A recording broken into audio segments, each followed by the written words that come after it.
ಮನೆ ಕಟ್ಟುವವರು ಮೂಲೆಗೆಸೆದ ಕಲ್ಲು ಆಯಿತು ನೋಡು. ಮುಖ್ಯವಾದ ಮೂಲೆಗಲ್ಲು. ಕೀರ್ತನೆಗಳ ಗ್ರಂಥ 118ನೇ ಕೀರ್ತನೆ 22ನೇ ವಾಕ್ಯ. ದೇವರ ಪರಿಶುದ್ಧ ವಾಕ್ಯ. ಕ್ರಿಸ್ತೇಸುವಿನಲ್ಲಿ ನನ್ನೊಲವಿನ ಪ್ರೀತಿಯ ಸ್ನೇಹಿತರೆ, ಪ್ರಾಚೀನ ಕಾಲದಲ್ಲಿ ಕಟ್ಟಡಗಳನ್ನ ಕಟ್ಟುವಾಗ ಪ್ರತಿಯೊಂದು ಕಲ್ಲನ್ನ ಪರೀಕ್ಷಿಸಲಾಗುತ್ತಿತ್ತು. ಕೆಲವು ಕಲ್ಲುಗಳು ಸರಿಯಾದ ಆಕಾರವಿಲ್ಲದ ಕಾರಣ ಉಪಯೋಗಕ್ಕೆ ಬಾರದು ಎಂದು ಬದಿಗೊತ್ತುತ್ತಿದ್ದರು. ಅದೇ ಕಲ್ಲು ಇಡೀ ಕಟ್ಟಡಕ್ಕೆ ಆಧಾರವಾಗುವಂತಹ ಅತ್ಯಂತ ಪ್ರಮುಖವಾದ ಮೂಲಗಲ್ಲಾಗಿ ಆಯ್ಕೆಯಾಗುತ್ತಿತ್ತು. ಪ್ರಿಯರೇ, ಈ ದೇವರ ವಾಕ್ಯ ಕೇವಲ ಕಟ್ಟಡದ ಬಗ್ಗೆ ಅಲ್ಲ, ಇದು ನಮ್ಮ ರಕ್ಷಕರಾದಂತ ಯೇಸು ಸ್ವಾಮಿಯ ಬಗ್ಗೆ ಹೇಳಲಾದ ಪ್ರವಾದನೆಯೂ ಕೂಡ ಆಗಿದೆ. ಅಂದಿನ ಕಾಲದಲ್ಲಿ ಯಹೂದ್ಯ ಧರ್ಮಗುರುಗಳು, ಮುಖ್ಯ ಯಾಜಕರು ಮತ್ತು ಫರಿಸಾಯರು ಮತ್ತು ಕೆಲ ಅಧಿಕಾರಿಗಳು ಯೇಸು ಕ್ರಿಸ್ತರನ್ನ ಮೆಸ್ಸಯ, ಬರಬೇಕಾದಂತ ಲೋಕೋದ್ಧಾರಕ ಎಂದು ಒಪ್ಪಿಕೊಳ್ಳಲು ಅವರು ಸಿದ್ಧರಿರಲಿಲ್ಲ.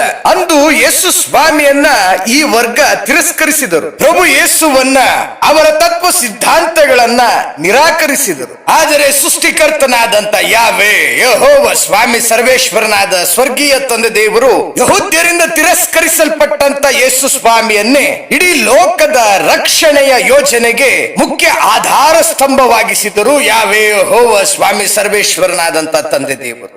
ಅಂದು ತಿರಸ್ಕರಿಸಲ್ಪಟ್ಟಂತ ಯೇಸು ಕ್ರಿಸ್ತರು ಇಂದು ಪ್ರಭು ಯೇಸುವಿನ ನಾಮದಲ್ಲೇ ನಿತ್ಯ ಜೀವ, ಯೇಸು ಸ್ವಾಮಿಯ ನಾಮದಲ್ಲೇ ರಕ್ಷಣೆ. ಪ್ರಿಯರೇ, ಇನ್ನು ಈ ದೇವರ ವಾಕ್ಯ ಪ್ರಸ್ತುತ ಈ ಕಾಲಘಟ್ಟಕ್ಕೆ ನಾವು ನೋಡುವುದಾದರೆ, ನಮ್ಮ ಜೀವನಕ್ಕೆ ಈ ಒಂದು ದೇವರ ವಾಕ್ಯವನ್ನ ಅನ್ವಯಿಸಿಕೊಂಡಿದ್ದಾದರೆ, ಮನುಷ್ಯರು ಯಾರನ್ನು ಅಯೋಗ್ಯರು, ಅಪ್ರಯೋಜಕರು, ಪ್ರಯೋಜನ ಇಲ್ಲದವರು ಎಂದು ಕಡೆಗಣಿಸುತ್ತಾರೋ ಅವರನ್ನೇ ದೇವರು ದೊಡ್ಡ ದೊಡ್ಡ ಕಾರ್ಯಗಳಿಗೆ ಬಳಸಿಕೊಳ್ಳಬಹುದಲ್ಲವೇ? ಪ್ರಿಯ ಸ್ನೇಹಿತರೆ, ತಿರಸ್ಕಾರವೇ ಅಲ್ಲವೇ ಯಶಸ್ಸಿನ ಮೆಟ್ಟಿಲು?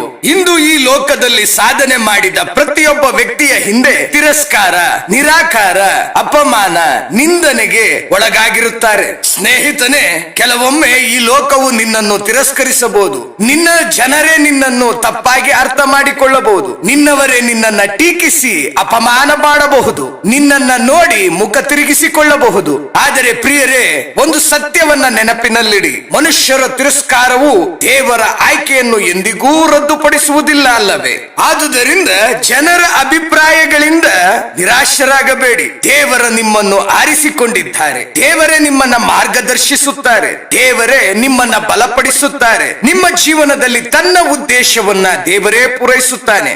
ಪ್ರಿಯರೇ, ಯೋಚಿಸಬೇಡಿ, ಜೀವನದಲ್ಲಿ ನಿರಾಶರಾಗಬೇಡಿ, ನಂಬಿಕೆ ಇಡಿರಿ, ವಿನಯಶೀಲರಾಗಿರಿ, ವಿಧೇಯರಾಗಿರಿ.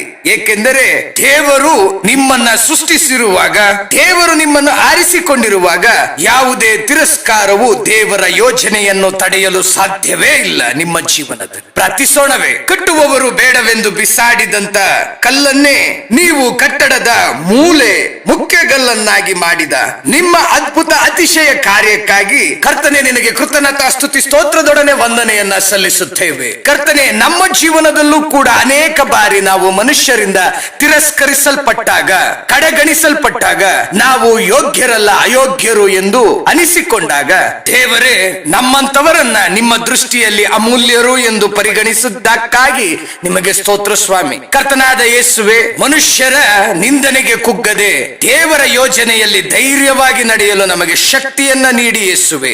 ನಮ್ಮ ಜೀವನದಲ್ಲಿ ಸೋಲುಗಳನ್ನು ಗೆಲುವನ್ನಾಗಿ ಮಾಡುವಂತಹ ಶಕ್ತಿಯುತನಾದಂತಹ ಯೇಸುವೆ, ನಮ್ಮ ಜೀವನದಲ್ಲಿ ಜಯ ಕೊಡುವಂತಹ ಯೇಸುವೆ, ನಿನ್ನ ಪರಿಶುದ್ಧ ನಾಮದಲ್ಲೇ ಪ್ರತಿ ಬಾರಿ, ಪ್ರತಿದಿನ, ಪ್ರತಿ ಕ್ಷಣ ಪ್ರಾರ್ಥಿಸಿ ಬೇಡಿ ಬಂದಿದ್ದೇವಲ್ಲವೇ ಯೇಸುವೆ. ಜೈ ಯೇಸು ಕ್ರಿಸ್ತ.